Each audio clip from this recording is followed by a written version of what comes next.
You are going to brighten someone's day when you make and send them this adorable Easter Bunny card. Hi, I'm Jessica Taylor from Ink It Up with Jessica, and in this video, I'm going to show you step by step how to make this adorable Easter card with the Easter Bunny stamp set and punch from Stampin' Up. Since I'm going to color him in with the Stampin' Blends markers, I want to stamp him in Memento ink. You want to use a water-based ink pad when you're coloring with alcohol markers so that your ink doesn't smear when you're coloring. So I'll just ink him up really good, and then I'm going to stamp him on some white cardstock. I want to stamp him close to the bottom of my cardstock because I'm going to punch him out, and that's how he'll fit best into my punch.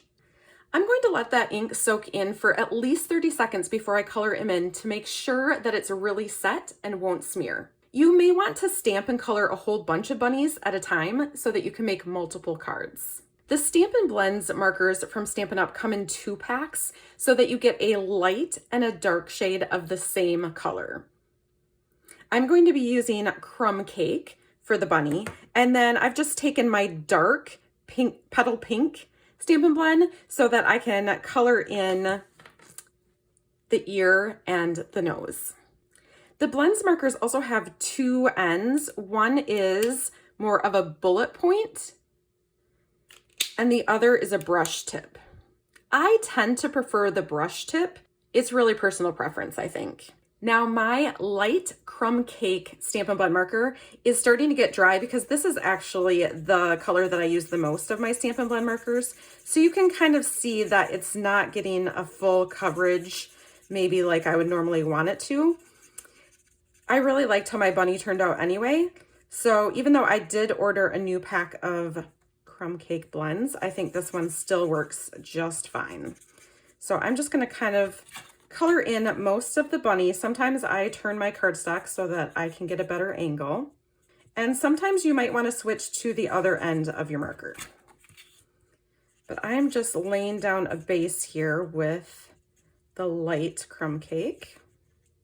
And I'm going to keep this part of the bunny white, but I want to make sure there's some color on the ears. And this is where the brush tip has more of a fine point, so I can get into that little detail. Then I will take my darker Crumb Cake marker and add in some shading. Let me pull in the one that I've already colored. I am no master colorer, but I do like how the Stampin' Blends make me look like I can color better than I actually do. I tend to add shading along like the top edges. Right here where the ears overlap, I would add a little bit of shading there because it would probably be darker. Maybe around the edges of the ear here. So I want to go along the end. There, you can use like a feather motion. You can use kind of a circular motion. I don't want it to be a real stark line though. So then I would come around here because there would be a shadow around his leg, maybe at the back here and the bottom of his foot. Again, when I'm coloring, I will often turn my image and my cardstock around to get a better angle for coloring, but I'll go right along the top here. So I'm just adding a little bit of shading where I want it to be a little bit darker to kind of highlight the bunny. He will really pop out if he has some different coloring to him than if you just color him one solid color. So then I like to come back with my lighter one, and I'm going to switch to the bullet tip this time just because my marker is really starting to dry out. I have found that I can get more ink from this side. So I'm just going to kind of use a circular motion to kind of blend that darker in. Also, some places I'll just go over my original coloring, and that's just going to make it a little bit darker and add even more shading. And as these markers dry, they're going to blend together even better. I'm kind of going over lots of different parts of him. I'll just blend this ear here. So you blend this part in, and you'll notice that I left some highlights, or there's places that maybe I didn't totally color in. That gives it more of a watercolor kind of look. Okay, so I'm just gonna stop there because I like that. The last coloring piece is I'm going to take the dark petal pink and just color in this part of his ear. I'm not going to worry about doing shading with both the dark and the light. I'm just going to pop some color in like that. Now I'm going to punch my bunny out. So this is the Stampin' Up! Punch. You want to push this piece here to open it up, and then it's easiest if you line your bunny up in the punch out area of the punch. So I just want to line him up and hold him firmly in place. You can see why I stamped him towards the bottom of my cardstock, and give him a good punch, and look how adorable he is. Okay, now we're just gonna set him aside to kind of let the blends do their thing while we make the rest of the card.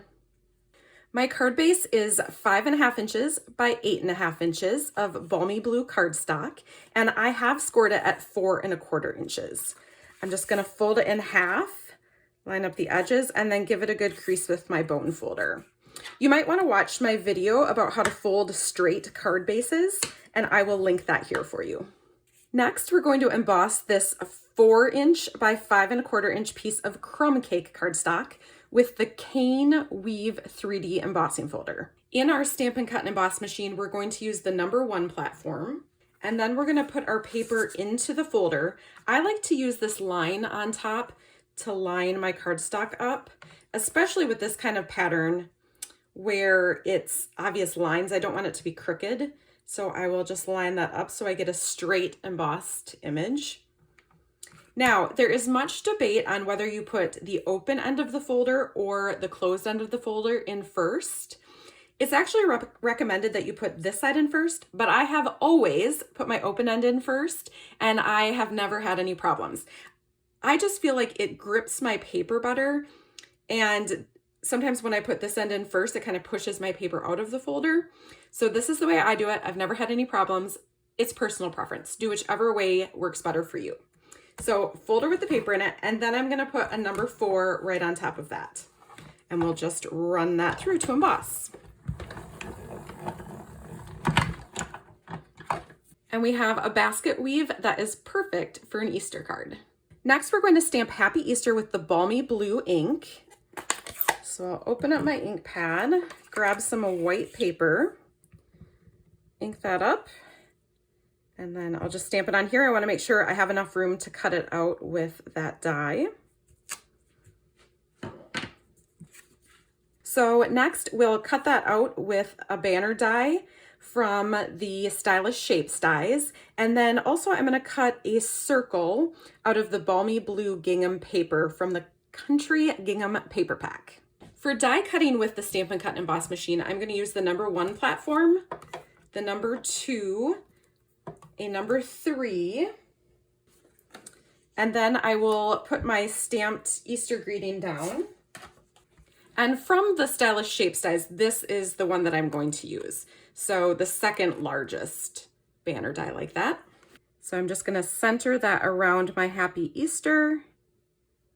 And then I like to use just a piece of Post-it tape or even a Post-it note to hold that in place. Put another #3 on top, and we'll run that through.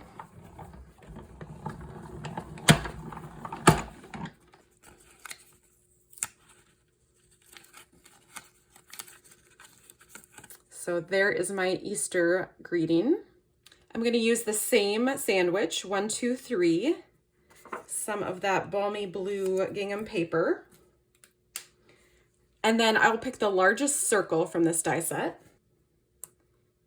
put it on the corner of my paper so I don't waste the whole sheet, but can get as much out of it as I possibly can.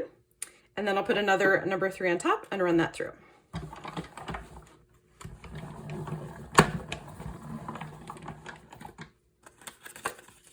And now I have a really pretty gingham circle.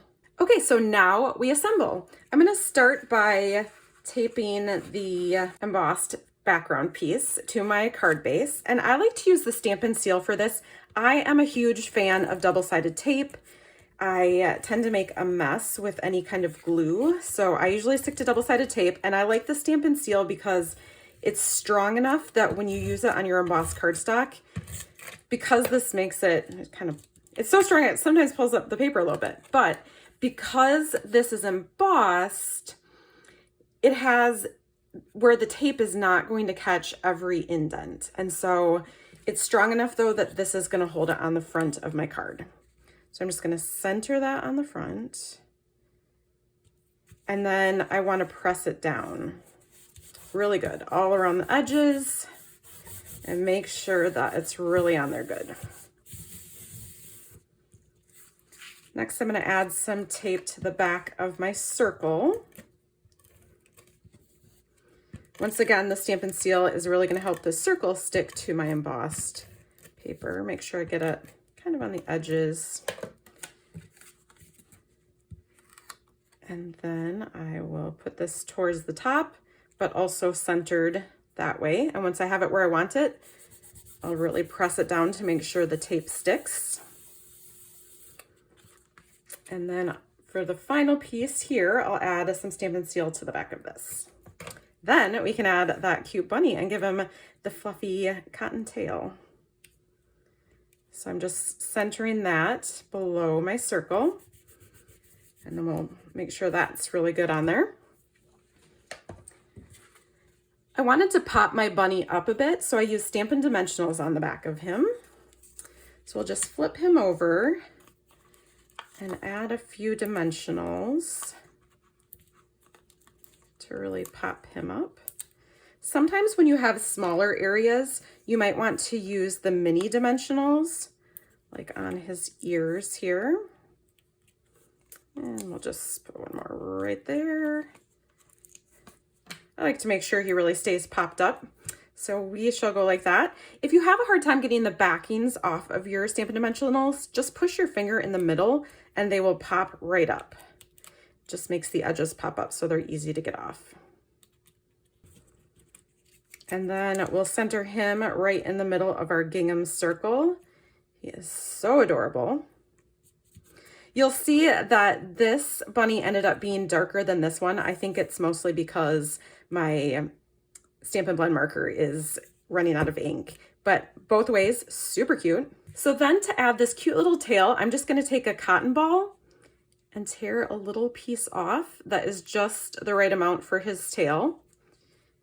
And then I just kind of work it into a nice little ball. Kind of a flat oval more than a ball, just so it's going to be about the right size for his tail. And then I do not use this very often because, like I said, I do tend to make a mess with it, but I'm just going to put a little bit of this multi-purpose glue on his tail.